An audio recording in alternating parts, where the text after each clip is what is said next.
नहीं पहनता। या मैं कहूँगा कल वहाँ घूम के आना, ये मेरे को सुबह जवाब देंगे क्यों आपका मेरे बॉस की मर्जी, मैं वहाँ नहीं जाता। हर बात में कह सकते हैं मेरी मर्जी, लेकिन मैं कहूँगा सांस मत लेना थोड़ी देर। वो लोग ये रोक सकते हैं सांस, इनके हाथ में ये कहेंगे मेरी मर्जी नहीं लेता। जब मैं कहूँगा सांस ले लो थोड़ी देर, नहीं लेता मेरी मर्जी, मेरी मर्जी मैं नहीं लेता, तुम कौन हो चौधरी हो। ये तो सांस तो ऑटोमेटिक चलती है। इसका मतलब क्या हुआ, सारी कथा का सार क्या है कि इसकी सांस हमारे हाथ में नहीं है। रोक के देखा ना भाई, मैं कहूँगा सांस ले लगा था लेकिन नहीं लेता, मेरी मर्जी ले लो, रोक ना जरा। सही बात है।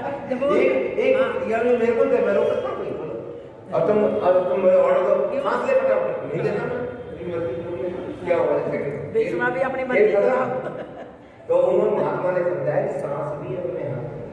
तुम तो शरीर की कह रहे हो, सांस भी, अच्छा सांस भी अपने हाथ में नहीं का दूसरा एग्जाम्पल क्या है, दूसरा उदाहरण, रात को जब हम सोते हैं वो परम पिता परमेश्वर हमारा ड्राइवर बन करके हमें सांस लेने की लिए प्रेरित करता है। हम ऐसे सोच के क्या करते हैं, कल तो मैं रात को मुंबई चलेगा बुआ के, मजा आ गया, बुआ के वहाँ फंक्शन था और वो अरे तो खाट में पड़ा था तो मुंबई पहुँच गया। इसका हमें तो होश ही नहीं था ना, हम तो यहाँ पड़े थे, सांसें नहीं किसने तो प्रेरित करी, भगवान ने। हम तो वहाँ मुंबई बराबर लैंड कर रहे हैं, वो तो सूक्ष्म शरीर। और देखो हमेशा हम सपने में जब कोई सपना है अपने आप को देखते हैं, फंक्शन में घूम रहा हूँ, जब मैं तो बेड में पड़ा हूँ दिखाते नहीं, फंक्शन दिखाते उसे कि हम भी मैं भी वहीं पे था। तो ये है सूक्ष्म शरीर। हमारा शरीर एक सूक्ष्म शरीर अलग है जो हमें अलग, हम जब मैं कहते हैं मैंने तो ये नहीं किया, मैंने तो ये, मैं कोई अलग चीज है, मैं ये शरीर थोड़ी मैं है। शरीर को तो अलग मानते हैं, कहेंगे मेरे हाथ में ये हो गया तो अलग है, हाथ तो अलग है ना, ये मैं क्या चीज है, ये मैं ही वही परमात्मा है, ये मैं वही परमात्मा है। और देखो सपने में जिमी सपने सिर काटे कोई, जागे पुण्य दूर दुख होई। जब कोई सपने में सिर काट दे तो सपने में दोस्ती करता है, अरे काट दिया, चोट लग गई सब, लेकिन हुआ कुछ। सवेरे उठते हैं, जागने के बाद सारा दुख सपने में कटा तो सब कुछ ठीक है, सपने में लौटती निकल गए लौटती और सपने मिले पल्ले में। तो बोले संसार भी ऐसे ही, संसार भी ऐसे ही सपना है। तो वो है शंकर भगवान ने कहता है वहाँ कहूँ मैं अनुभव अपना, सत्य हरि भजन जगत सब सपना। अच्छा अब आप सबने पिक्चर देखी है, पिक्चर हॉल में पिक्चर देख रखी है सबने, कोई ऐसा नहीं जिसने ना देखी हो। तो पिक्चर हॉल में पिक्चर कब दिखाई देती है, जब आप जहाँ पर्दे की तरफ मुंह करके बैठते हो, पर्दे की तरफ जहाँ स्क्रीन है उधर मुंह करके बैठते हो तब पिक्चर दिखाई देती है। और वो पिक्चर कहाँ से दिखाई देती है, आपके पीठ के पीछे प्रोजेक्टर होता है, उसमें से लाइट आती है, वो पर्दे में जाती है, दिखती है ना तभी। और अगर आप मुंह उल्टा कर लो तो पर्दे की बजाय उधर पर्दे की तरफ पीछ कर लो और प्रोजेक्टर जहाँ से लाइट आ रही उधर देखो तो आपको दिखाई देगा, कुछ नहीं दिखाई देगा, कुछ नहीं दिखाई देगा। और लोग आपको बाकी लोग बैठे होंगे ना तो पागल है क्या, कहाँ उधर देख रहा है, इधर मुंह कर, पर्दे की तरफ कर रहा है।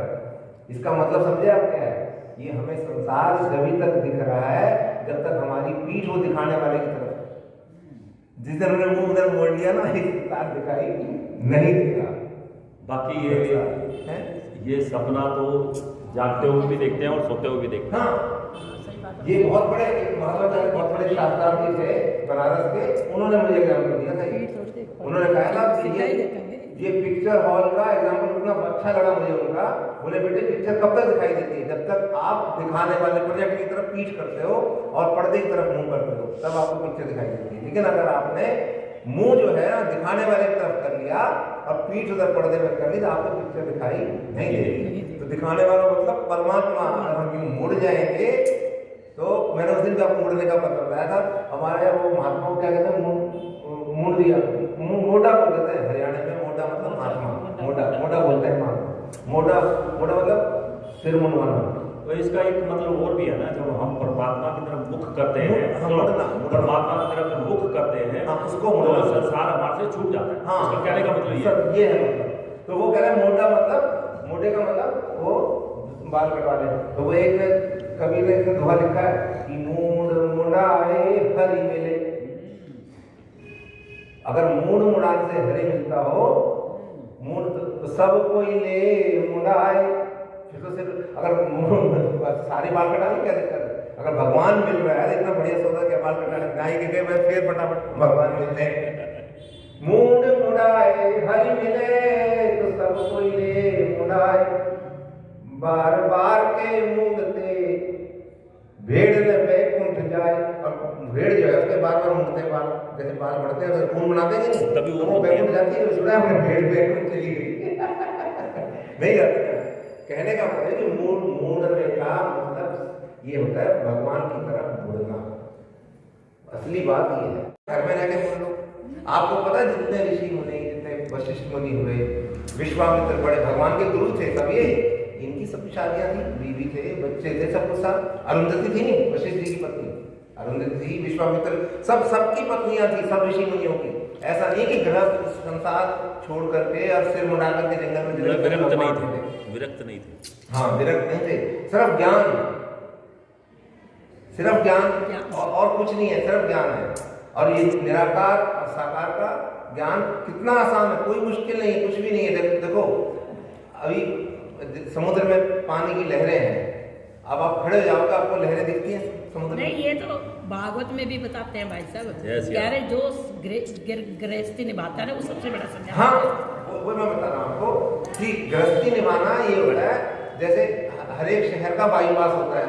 और एक शहर में हमने कहीं जाना है, यहाँ से करनाल जाना है, करनाल से आगे जाना है, तो एक तो करनाल बाईपास रास्ता में तो शहर में नहीं घुसेंगे, बाहर की बाहर निकल जाएंगे। और एक करनाल होकर के जाएंगे, तो बल्कि जब करनाल होके जाएंगे तो अंदर भीड़ भाड़ है। अरे बाईपास का रास्ता होता है सीधे सीधे जाते हैं, तो महात्मा बाईपास से जाते हैं और गृहस्थी वो अंदर से जाता है। तो गृहस्थी को थोड़ी दिक्कतें ज्यादा आती है क्योंकि उससे ज्यादा वो करना है। तो भगवान भी उसको कंसेशन देते हैं, जितनी उसके संन्यास में जितनी वो है, गृहस्थी में वो नहीं है। उसकी शर्तें, संन्यास में बहुत शर्तें हैं, संन्यास आसान थोड़ी है। मूड बना तो आसान है, लेकिन वहाँ इतना भजन, इतना नियम, सबसे मुश्किल चीज है, इसलिए वो आसान चीज नहीं है। तो मैं आपको बता रहा था भगवान के जैसे अभी मैंने इसका बताया कि मोती कबीरा कुत्ता राम का, मोतिया मेरा नाम, गले नाम की जेबड़ी, जित खेचे तित जाऊं। तो वो कबीर इनको मानते हैं, किसको मानते हैं? निराकार को मानते हैं, लेकिन फिर भी वो कह रहे हैं मैं राम जी का कुत्ता हूँ। तो निराकार साकार में कोई बड़ा भारी फर्क नहीं है। आपको अब ये समुद्र में लहर दिखती है, खड़े लहर दिख रही है ना, और मैं आपको कहूँगा 2 लहर पकड़ के देना, पकड़ सकते हो आप? मुट्ठी में पकड़ के दे सकते हो? कहाँ गई लहर? और दिख रही है, दिखने में है। ऐसे ही भगवान निराकार क्या है? जैसे पानी, उसी पानी को आपने कटोरी में जमा दिया, फ्रिज में रख दिया, तो उसकी शेप कैसी बन गई? पानी की कटोरी जैसी बन गई। गिलास में जमाया तो कैसी बन गई? गिलास जैसी बन जाएगी। अगर फ्रीजर में रख दोगे आप तो कैसे निकलेगी?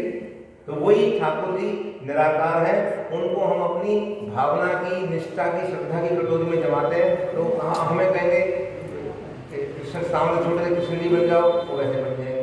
वैसे वो हमारी श्रद्धा के साथ। ये एक और उदाहरण दिया है, दूध देखते हो आप, दूध जो है के अंदर मक्खन नजर आता है कभी आपको? नहीं नजर आता, पर उसमें मक्खन होता है। यानी कि जैसे दूध के अंदर जो मक्खन होता है वो सगुण रूप है, पर उसको मथना पड़ता है। जब तक उसको मथोगे नहीं तब तक वो मक्खन प्रकट नहीं होगा, तभी तक जो है इसी प्रकार हमें अपने हृदय को मथना पड़ता है, तब भगवान सगुण दर्शन होते हैं। बाकी निराकार, क्योंकि निराकार वही है कि उसमें नजर नहीं आता, दूध में नजर नहीं आता, टाइम लगता है मक्खन, पर मथने के बाद उसमें मक्खन आ जाता, प्रकट हो जाता है, तो वो सगुण रूप है। ये क्या है? भगवान का बहुत विराट रूप है। भगवान हर चीज में है। आप वो भोग का ही देख लो, आप भोग लगाते हैं भगवान को भोग लगाते हैं, तो कई लोग बहस करते हैं, भोग लगाया आपने, हल्दीराम की गुलाब की मिठाई ला के रख दी और आपने भोग लगाया, 4 किलो मिठाई दी, पर्दे में भजन गाया, भोग लगाओ मेरे ठाकुर, और उसका हटाया 4 किलो मिठाई, फिर भोग लगा। भोग कहाँ लगा? फिर पागल बना दिया। हमारे सब लोग कहेंगे जो पढ़े लिखे लोग आजकल यही बकवास करते हैं, भोग कहाँ लगा? पागल है, पर्दा हटा दिया। अरे एक बार बताओ, मैं भी गुलाब का फूल तोड़ के लाया, इनको सुंघाया, उसका वजन घटता है? बताओ, अगर आप तोड़ के देख लो, नया गुलाब का फूल है, इन्होंने भी सूंघ लिया ना, इन्होंने भी सबने सूंघ लिया, आपने 10 जनों ने, आपने सूंघने से पहले उसका वजन करो और बाद में करो, घटा कुछ? तो भगवान खाली सुगंध, आपकी मन की भावना रखते हैं, वो कुछ नहीं। वो सुगंध जिस दिन वो खाने लगा, लोग भोग भी लगाएंगे, बोलो भाई सारा खा लेगा, यही मंदिर भोग लगाएंगे।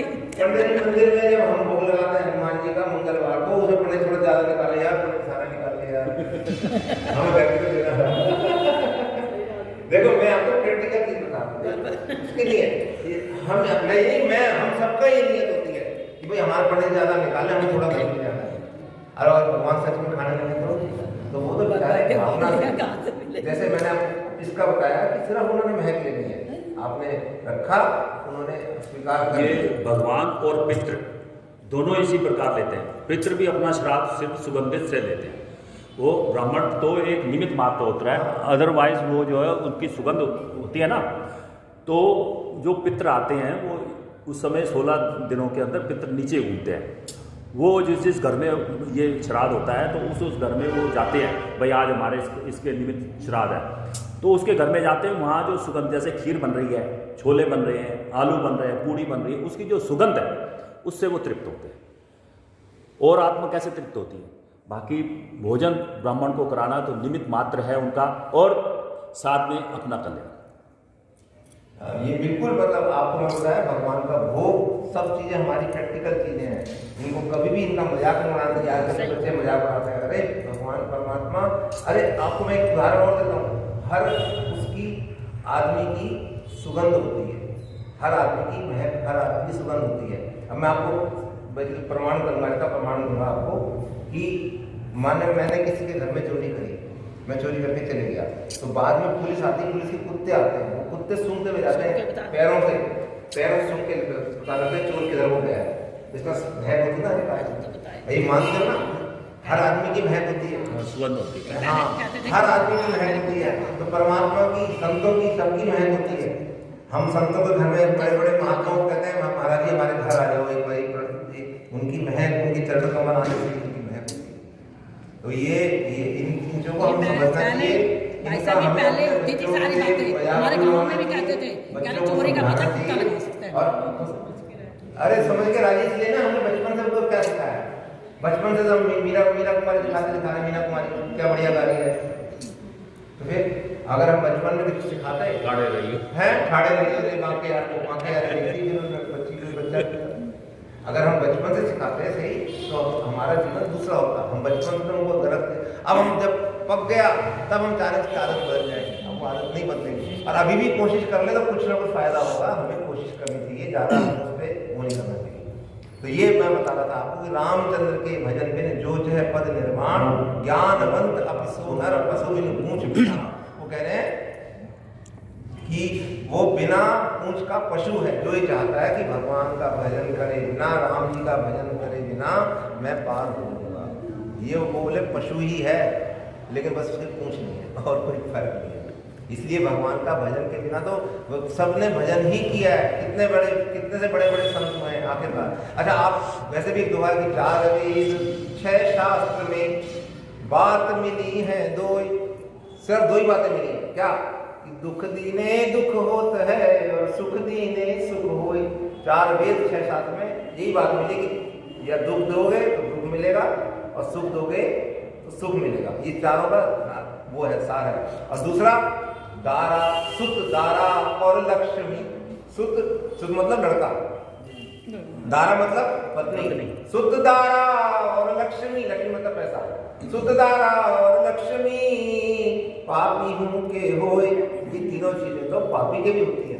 क्या रावण के पास पत्नी की कमी थी क्या, या पैसे की कमी थी? यहाँ तो अगर 50 ग्राम क्या 100-200 ग्राम सोना हो जाए तो हम चौड़े हो जाते हैं। उसका तो परकोटा ही सोने का था। बेटे भी बहुत थे, हैं पुत्र भी बहुत थे। हाँ, ये 1 किलो सोना हो जाए घर में तो अरे सारे पड़ोस में हम बात नहीं करेंगे कि 1 किलो सोना हमारे पास क्या है। उसकी तो 4 दिवारी सोने की थी, और वो मणि मरकट मणि सब कुछ लिखा है, इतने कनक कोट विचित्र मणि का तो सुंदरा इतना घना। वैसे हम हो जाए तो हम तो क्या खुदा के बाप बन जाए हम।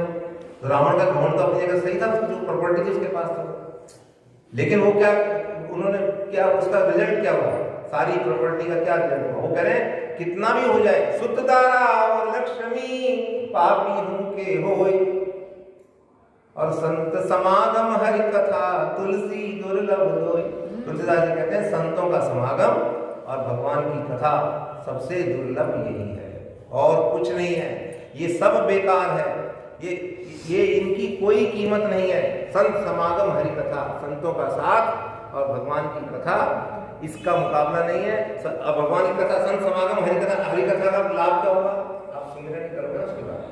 आप एक हफ्ते भागवत की कथा सुन लो, 9 दिन की राम जी की कथा सुनो, कोई रामायण की सुनो, वाल्मीकि रामायण सुनो, शिव पुराण सुनो, आखिरी वाले दिन जो आपको जो पंडित जी कथा सुना रहे हैं या महात्मा कथा सुना रहे हैं, वही कहते हैं अपना भजन बढ़ाओ, बस कथा का सार वही है।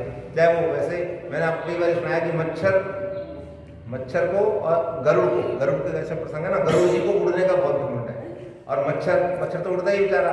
भगवान ने दोनों को कहा कि बेटे इस आसमान का सिरा कहाँ पर, आखिर देख के आओ, छोर कहाँ पर। तो मच्छर तो 2 सेकंड में उड़ा, उड़ के वापस आ गया। बोला जी मेरा तो, मैं इसका एंड वेंड कुछ नहीं है, अनंत है आसमान का सिरा है ही नहीं कहीं। अच्छा, गरुड़ को उड़ने का घमंड था, उड़ गया, आखिरकार एक जगह बेहोश हो गए, गिर गया। तब वहीं भगवान प्रकट हुए, बोले बेटे क्या हाल है? बोले हाल चाल कहिए, हाल खराब होगा। बोले क्या? तेरे को मैंने काम कहा था, कह रहा वही तो कर रहा था जी, अब सांस भी फूल क्या गिर गया। बोले फिर वो जवाब तो दे, मैंने कहा था आसमान का आखिर कहाँ है? बोला जी आसमान अनंत है, कोई एंड नहीं। फिर भगवान ने उसको एक माला खिंचा दी। बोले बेवकूफ, मच्छर पागल था क्या? तने इतना पेट्रोल सूखा, तने वही बात कही, और मच्छर ने पेट्रोल भी नहीं लगाया, वो उड़ ही नहीं सकता था, वो उड़ ही नहीं सकता था। कैपेसिटी नहीं थी। उदाहरण कहने का मेरा ये है कि चाहे तुम सारे ग्रंथ पढ़ लो, 9 कितने भागवत कथा सुन लो, सब कुछ सुन लो, आखिर में जो कथावाचक है वो आपको सार में ही कहता है कि अपना भजन बढ़ाओ, भगवान में रुचि बढ़ाओ, जितना भजन बढ़ाओगे उतना ही लाभ है। भगवान नाम का स्मरण करो, और उठते बैठते आपको बड़ी भजन में इतनी बाधाएं आती हैं। आप 4 बाई में लेटे भजन कर रहे हो, हनुमान चालीसा कर रहे हो, या राम राम राम हरे राम हरे कृष्ण माला ही खेल रहे हो, कोई पड़ोसी आएगा, अरे क्या कर रहे हो? खाट पे बैठ के भजन, शर्म आती, खाट पे भजन, खाट पे सुनो। अब आप हाँ अच्छा भाई, हाँ मैं ऐसे ही कर रहा हूँ। फिर आपने कहा अच्छा आप कैसे करते हो? पर मैं तो करते ही ऐसे बेवकूफ राधे बहुत है, खुद तो करते नहीं और लोग कर रहे हैं, तो खाट पे कर रहा है, लेट के कर रहा है, बैठ के कर रहा है, तो ये क्या तकलीफ? ये तो कथा में महाराज जी भी कहते हैं हाँ। कि तुम अच्छा मत करो, भगवान की चर्चा करो, उनका ये भी एक सत्संग है। हाँ, तो वो मैं आपको यही बता रहा हूँ कि ऐसे आदमी नलायक बहुत घूम रहे हैं जो खुद तो करेंगे नहीं और आपको करने देंगे। अच्छा, तो आपके लिए जब भगवान ने कह दिया ये वाली बात कि भाव अनख आलसहु नाम जपत मंगल दिशि दसो, चाहे मेरे को भाव से भेजो, नाम जपने का 10 दिशाओं में मंगल ही होता है। नाम, अरे अब देखो, मैं भी आपको कबीर की बात बता रहा था। कबीर ने कहा कि ये है ना, कर का मन का डाल के मन का माला फेर जुट गया, मिटा ने मन का फेर, माला फेरते फेरते पूरा जुट बीत गया, कितने लोग चले गए, मन का फेर तो मिटा नहीं। माला फेर जुट गया, मिटा ने मन का फेर, और कर का मन का डाल के मन का फेर। अब इसके हिसाब से मन का फेर, पहले मन अपना शुद्ध करो। हम रामायण में कहते हैं निर्मल मन जन सो ही पावा, मोहि कपट छल चित्र न भावा। तो फिर इसका मतलब एक कल से मंदिर आना बंद कर देंगे। क्यों भाई? मन तो अभी निर्मल हुआ, जब हो जाएगा निर्मल तब देख लेंगे मंदिर आकर के, और इसलिए हमारी उम्र ही बीत जाएगी सारी। अगर कबीर की बात मानोगे तो फिर तो हमें निर्मल मन करना है, और निर्मल मन आसानी से होता नहीं है। बड़े बड़े ऋषि मुनियों का नहीं हुआ, तो भाई घर बैठ जाओ आराम से। चावला जी ने कहा ऋषि आज मेरा मन निर्मल नहीं हो जाएगा, आज कोई दिक्कत नहीं, ठीक है, कथा बस। तो इसलिए तुलसीदास जी ने क्या कहा? तुलसीदास जी ने कहा कि नहीं, तुलसीदास जी ने कबीर जो है ना वो विचार के उससे है। तुलसीदास जी कहते हैं भक्ति विश्वास से होती है, विचार से ज्ञान आता है, और भक्ति। कबीर गलत नहीं है, लेकिन भगवान उन्होंने कहा अगर कबीर पंथ पे चलोगे तो आधे लोग वैसे वो हो जाएंगे, नास्तिक बन जाएंगे। मुझे बता दें, हम घर बैठे हैं, कल से नहीं आएंगे। हाँ, तुलसीदास जी ने क्या कहा?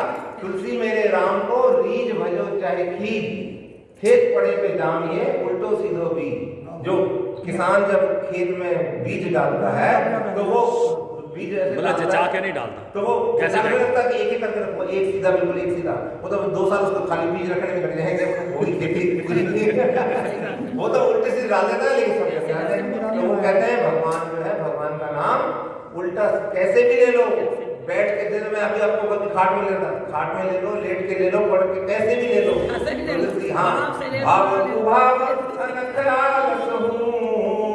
नाम जपत मंगल दिसि रसहु। और दूसरे यहाँ तक कह दिया, कहूँ कहाँ लगी नाम बढ़ाई, राम न सकहि नाम गुण गाई। भगवान कहते हैं कि भगवान के नाम की बढ़ाई इतनी है कि राम जी भी उसका बखान नहीं कर सकते। अब मैं आपको एक और उदाहरण देता हूँ कि भगवान के नाम में इतनी शक्ति है कि वो आपके पापों को जला देगा अपने आप। ये मन को अपने आप निर्मल कर देगा। तुम इस चक्कर मत पड़ो कि हम निर्मल कर ले बैठ करके, तब हो जाएगा। अच्छा, आपने ये चावला जी हवन कराते हैं, मेरी बात सुनो, चावला जी हवन करा रहे हैं, साथ में कोई मियाँ बीवी बैठे हैं, वो ठीक है जो आहुति दे रहे हैं, ठीक है ना। अब वो सब श्रद्धा दे कहेंगे स्वाहा, सब स्वाहा श्रद्धा दे। इतने में जो है वो लेडी जो बैठी है, उसकी चुन्नी उसमें हवन के वहां गिर गई, वो भी जल गई। अब उसे स्वाहा भी नहीं कहा था, तो वो कहे मैं तो स्वाहा का, मेरी क्यों जला दिया आपने। अग्निदेव को इससे कोई मतलब नहीं है, इसने श्रद्धा से डाली थी चुन्नी, वो कहीं मुझे गलती से गिरी, भाई गलती से गिरी, अग्नि का काम जलाना है। तो ऐसे ही भगवान के नाम का काम है आपके पापों को जलाना, आपके उसको जितने भी पाप है आपके मन को निर्मल करना। तो ये श्रद्धा मान के चलोगे तो भगवान के नाम में इतनी शक्ति है, ये निर्मल अपने आप हो जाओगे। अगर निर्मल की कबीर वाली बात देखोगे तो घर ही बैठे रहोगे, होली कथा जितनी होनी चाहिए। इसलिए सबसे बढ़िया भगवान का जो मैं इसको भाई व्याख्या तो पंडित जी करेंगे, हमें ज़्यादा नॉलेज नहीं है, हम तो जितना वैसे बताया आपको मोटा मोटा कि जो रामचंद्र के भजन में जो चाहे पद निर्माण, ज्ञान मंत्र सुंदर पशु पूछ विचार तो बता दिया भाई साहब आपने। नहीं, मैं जनरल बात बताइए आपको कि भगवान के नाम में इतनी शक्ति है। भगवान नाम, उसका नाम लेने से ही जब अनपढ़। अच्छा एक बात बताओ, गणिका ने कौन सा वेद पढ़ा, शबरी कौन यज्ञ कराई थी। शबरी ने कोई यज्ञ कराया था क्या, या गणिका ने वेद पढ़े थे क्या। शबरी का ही भगवान ने उद्धार किया ना, शबरी का भी उद्धार किया ना। आप हम सब कहते ना 2-4 श्लोक तो आने चाहिए, फलाना तो, अरे कुछ नहीं आना चाहिए, सिंपल भगवान का नाम।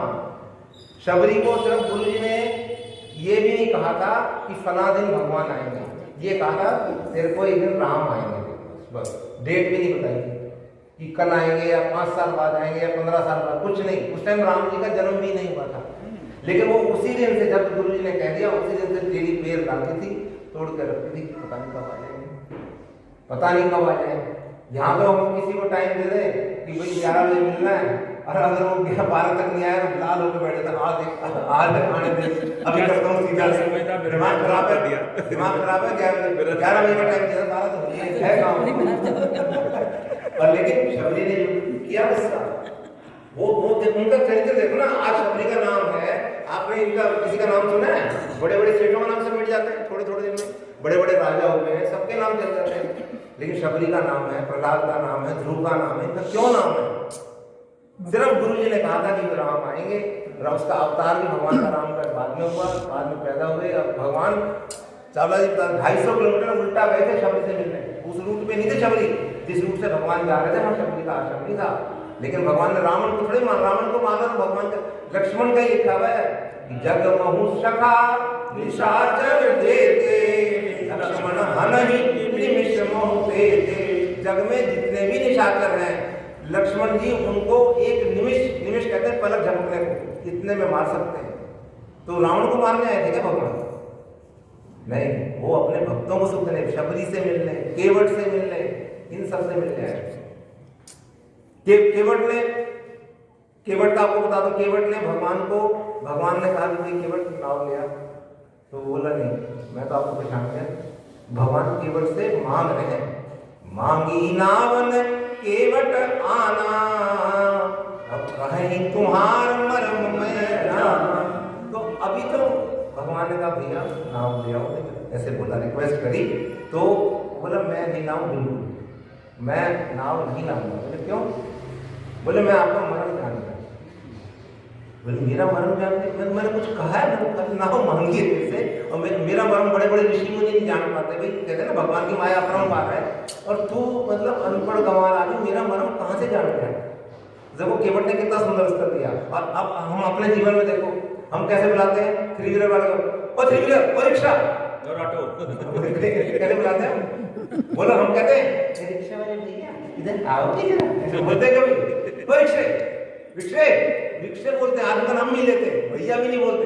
ओ रिक्शे, चलो रानी बाग चलेगा, वो ऑटो इधर आइए। अब भगवान परम पिता जगत के मालिक होके जब उन्होंने कहा ना मांगी नावन, मांग रहे हैं न, केवट केवट वहीं समझ गया कि मनुष्य है ही नहीं, परमात्मा है। इसलिए तुमने कहा कि कही तुम्हार मरम में जान। केवट को रोज जो है लोगों से वो पढ़ता था वास्ता। हाँ, वो उसको भी डेली वास्ता पड़ता था, इसलिए तो पहचान गया, वो एकदम पहचान गया। मतलब खाली नाव के मांगने में ही परमात्मा को पहचान गया, इतनी सी एक सेंटेंस में पहचान गया। हम लोग तो क्या, हमारी क्या, और हम तो अपने आप को फन्ने का ज्ञानी समझते हैं, वो तो अनपढ़ गंवार कुछ क्या था बेचारा। तब केवट जाति कोई बहुत हाईली क्वालिफाइड थी, कोई बहुत पढ़ी लिखी थी, है, कॉलेज गया था, कहीं गया था, या उसने वेद पढ़े थे? कुछ नहीं पढ़ा। केवट की जात में तो वेद न पढ़ाई है, वो तो कह रहा है खुद ही, सब परिवार मेरो याही लागी लाजा रू, हूँ दीन वित्तहीन कैसे दूसरी कढ़ाई हूँ। मेरा बहुत बड़ा परिवार है, आप समझो ना, मैंने वेद पढ़ रखे हैं, और अगर ये गौतम की घरनी सी तरनी तरेगी मोली, ये तुमने जो अहिल्या तारी है ना, वैसे मेरी इसके आज स्त्री बना दो, मेरी अच्छे से रखी जाएगी।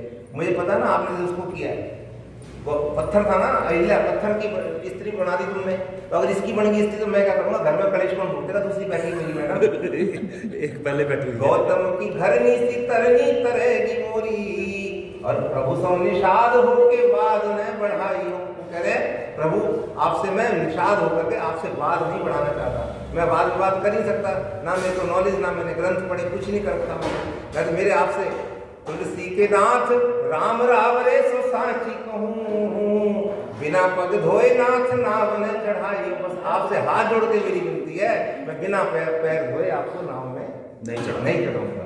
तो मैं इस केवट का प्रसंग बीच में इसलिए सुनाया आपको, भगवान इन भक्तों को सुख देने के लिए आए। रावण को मारने आने का कोई मतलब नहीं था।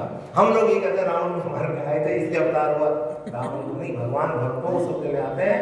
और उसमें ये बिल्कुल भूल जाओ कि हमें रामायण की चौपाइयाँ बहुत याद होनी चाहिए, हमें रामायण के श्लोक याद होने चाहिए, गीता के श्लोक याद होने, नहीं, भगवान को कोई ज्ञानी और वो नहीं, भगवान को केवल प्रेम, अप्रेम में भी भगवान नाम का आप जप करोगे तो जब से प्रेम होगा, और जब भी भगवान को पसंद है। आप सारी रामायण रट लो, लेकिन अब अच्छा रामायण पढ़ते क्या होगा? मान लो मेरे को आधी रामायण याद होगी, यही घमंड हो जाएगा मेरा, आधी रामायण याद है, सारा दिन यही बिठा दिया, मेरे को कुर्सी ऊंची मेरा स्टेज चौड़ है, आधी रामायण याद है ना, ये घमंड हो जाएगा। घमंड आदमी को छोड़ता है, अरे हर कदम में एक जिसको सुंदरकांड है, मेरे को सुंदरकांड याद है, ये लोग मेरे को देखकर सुंदरकांड याद है, मेरे को सारी कहानी जानती है पूरी। आजकल तो बच्चे 2 वजन बोले वो लिखने लगेंगे मानस मनो के विश्व विख्यात श्री श्री श्री श्री हाँ, 1008 कोई कीर्तन की क्या कीर्तन करूँ जाता, मैं सब कुछ कर फिर वो ऋषि को बुला लेते, वो 2 लाख लेते हैं 2 भजन गाने के। अच्छा वो और वैल्यू बढ़ जाएगी, 2 लाख भजन गाने के 2 लाख लेते हैं। तो फिर वो एक बार बताओ, ऋषि भगवान के प्रेमी है 2 लाख के प्रेमी? बताओ मीरा भाई ने, आपने सुना कभी मीरा भाई ने मांगे थे कि 2 लाख लेती थी आने के भजन गाने? सुना? प्रहलाद ने मांगे, ध्रुव ने मांगे। भगवान केवल प्रेम के बिल्कुल साधारण से साधारण भाषा में जो भगवान का नाम लेकर के, बिल्कुल भगवान ऐसे उनको मिले जिनको आप ये पढ़ाई का तो छोड़ दो, अगर कुछ नहीं, नाम लेना भी शुद्ध नहीं आता था, भगवान उनको भी मिल गए। तो इस सारी उल्टा नाम इन्होंने क्या किया, बाली का नाम भी वो क्योंकि वो डाकू थे, तो सारे मार था ना, तो बोले मेरे नाम लिया नहीं जाएगा, बोले तू उल्टा ही ले ले, मरा क्यों, साथ में मारना नहीं खाऊंगा, तो मैंने मरा किया, बोले तू उल्टा ही नाम ले, उल्टा लिया, उल्टा नाम जपत जग जाना, वाल्मीकि भय ब्रह्म समाना। भगवान वाल्मीकि ब्रह्म बन गए उल्टा जपत से, नाम जपत कीन प्रसादु भगत शिरोमणि भय प्रसाद। भगवान प्रहलाद जी भगत शिरोमणि बने भगवान का नाम लेने से। भगवान का नाम उल्टा सीधा जैसा जैसे लो भगवान उसी से प्रसन्न हो जाएंगे। अब थोड़ा सा मैं इसका उदाहरण आपको बता देता हूँ। राकापति षोडश कुहे कारागण समझाय सकल किरण धवलाय बिनु रविरात न जाय। सभी तारागण 7-16 कलाओं से पूर्ण चंद्रमा उदय हो और जितने पर्वत हैं उन सब में दावाग्नि लगा दी जाए तो भी सूर्य के उदय हुए बिना रात्रि नहीं जा सकती। रात्रि जाने के लिए सूर्य का उदय होना जरूरी है। सूर्य का उदय का मतलब भगवान के प्रति जब हमारे अंदर ज्ञान की, ये सूर्य उदय ना ज्ञान का सूर्य उदय होगा हमारे अंदर तब, और ज्ञान का सूर्य उदय इन ग्रंथों में पढ़ने से नहीं, भगवान नाम में प्रीति से होगा। प्रीति करोगे तो भगवान। अब 5 वर्ष का बालक था ध्रुव। अब भगवान उन्होंने तपस्या करी, भगवान प्रसन्न हो गए। भगवान विष्णु भगवान उसके सामने आके खड़े हो गए। अब वो तो उसका ध्यान लगा ही हुआ था, उसने आँख खोली नहीं। अब भगवान विष्णु सामने खड़े हैं तो भगवान ने कहा ये मेरे को देख नहीं रहा, क्या बात है। तो भगवान ने ध्यान देखा, अरे इसका ध्यान तो मेरे अंदर जो इसने हृदय में मेरे को धारण के वहाँ ध्यान है इसका। तो भगवान ने उसको टच किया, टच करके उसकी आँख खुली और अपनी वहां से फोटो हटा दी भगवान ने, जहाँ उसका अंदर ध्यान था ना, अंदर वाला ध्यान जो मचल गया एकदम। मेरे अंदर में मैं देख रहा था उनके जो दीक्षण जी के पास भी गए हाँ, उनका वही प्रसंग है। वो अंदर ध्यान था तो अंदर से जब ध्यान हटाया भगवान का तब भगवान सामने खड़े थे। जब अंदर वाली मूर्ति हटी उसकी तब वो बिलबिलाया, कहाँ गए मेरे ठाकुर। सामने देखा, सामने खड़े थे, सामने राम जी खड़े। अब मैं आपको एक प्रसंग इसलिए सुनाया कि विष्णु भगवान को जब उसने सामने देखा तो अब वो भगवान की स्तुति करना चाहता है। अब 5 साल का बच्चा, पढ़ा तो है नहीं कोई, 5 साल के बच्चे से आप क्या स्तुति कराओगे बाबा। तो भगवान ने अपना शंख, 5 जने शंख उसके गाल के लगा दिया तो उसने वेद मंत्र बोले, वेद मंत्रों से भगवान की स्तुति करी। तो कहने का मतलब है कि अगर आप सिंपली भगवान का नाम भी ले लोगे, वो स्तुति वगैरह भगवान अपने आप कर रहे हैं, आपने कुछ नहीं करनी, अपने आप सुरक्षित आ जाएगी, अपने आप सुरक्षित आ जाएंगे। उन पे अपना विश्वास रखो भगवान के नाम में कि वो ऐसे ही हरि बिनु भजन खगेशा मिटहिन जीवन के कलेशा। कहते ऐसे अब हरि सेवक हिन व्यापय विद्या प्रभु प्रेरित व्यापी नहीं विद्या। हे पक्षीराज गरुड़, इस प्रकार भगवान के भजन बिना जीवों का क्लेश नहीं मिटता। ये भगवान काकभूषण जी गरुड़ को समझा रहे हैं। और श्री हरि के सेवक की अविद्या नहीं, सेवक को अविद्या नहीं व्यापती, प्रभु की प्रेरणा उसे विद्या, प्रभु की प्रेरणा से उसे विद्या व्यापती है, अविद्या नहीं अविद्या व्यापती है। ताते नासन होई दास कर वेद भगति बाढ़ई विहंग पर रमते चकित राम मोहि देखा वैसे सो सुनि चरित विशेषा। हे पक्षीराज श्रेष्ठ, इसी से दास का नाश नहीं होता और भेद भक्ति बढ़ती है। श्री राम जी मुझे जब भ्रम से चकित देखा भगवान ने तब वे हंसे और वे विशेष चरित्र सुनिए। तेहि कौतुक कर मर्मन काहू जाना अनुजन मात पिता हूँ जान पान धाये मोहि धरना श्यामल गात अरुण कर जरना। उस खेल का मर्म किसी ने नहीं जाना, न छोटे भाइयों ने और न माता पिता ने। ये श्याम शरीर और लाल लाल हथेली और चरण तल वाले बाल रूप श्री राम जी घुटने और हाथों के बल मुझे पकड़ने के दौड़े। और क्योंकि काकभूषण जी कव्वे के रूप में थे ना, तो बार बार भगवान उनको पकड़ने दौड़ते थे। तब मैं भाग चले उलकारी राम कहन कह भुजा पसारी जिमि जिमि दूर उड़ाऊं आकाशा तह मुझ हरि देखूं निज पासा। हे सर्पों के शत्रु गरुड़ जी, तब मैं भाग चला। श्री राम जी ने मुझे पकड़ने के लिए भुजा फैलाई। मैं जैसे जैसे आकाश में दूर उड़ता वैसे वैसे ही वहां भगवान हरि की भुजा अपने पास देखता था।